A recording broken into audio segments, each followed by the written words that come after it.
Greetings, Earthlings. Welcome to another episode of A Day in the Life. Today we have Project Thirdborn in the house, a Mazda CX-5 Turbo Diesel, and we will be reviewing what it entails to do a brake surface service.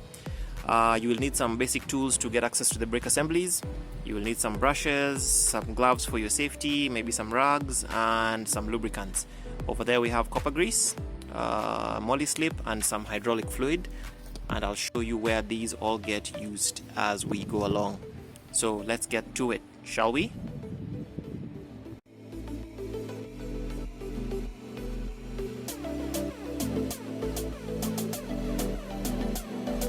Always safety first, so always make sure your vehicle is secured by an axle stand, even though you can still leave the jack in place to just brace it for weight.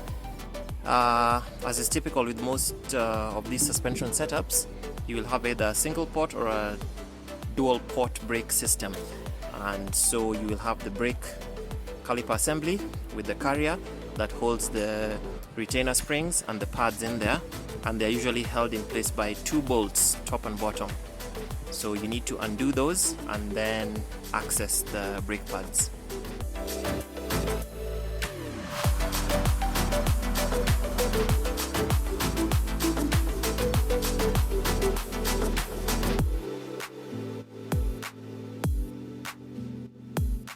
As is the case most times, you will find that the brakes are also have pad shims installed, and these just help to keep down noise.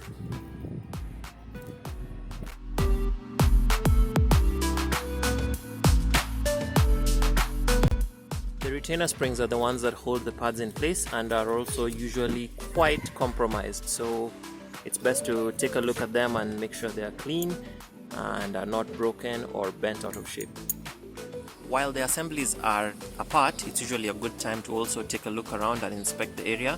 So check the slider bolts for movement. If you can move them by hand, usually it means they do not need any attention. Also take a look at the piston and the seal. In this case we have some damage to our main seal here. Looks like someone came in with a tool or something else that caused injury, but we do not have that replacement right now, so we shall let that slide. Take a look at the general assembly with the wheel studs and the carrier. While you're at it, as I already mentioned, you can also look at the retainer springs for the pads. Check the pads themselves. If they're worn beyond a safe limit, replace them, but in this case these still have quite a bit of meat left, so we shall just sand them down to improve bite and then clean up the system. Alright, let's see what we can do about that.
So this is what it looks like when it's all said and done.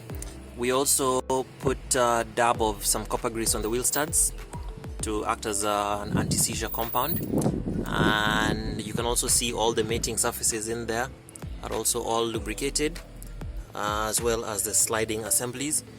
Always make sure that you get to do a once over on everything. So in this case we'll secure the slider bolts, as well as checking that the assembly is all nice and well reinstalled. And that's it. After you're done, ensure that you put the wheels back on, lower the vehicle, and go for a test drive.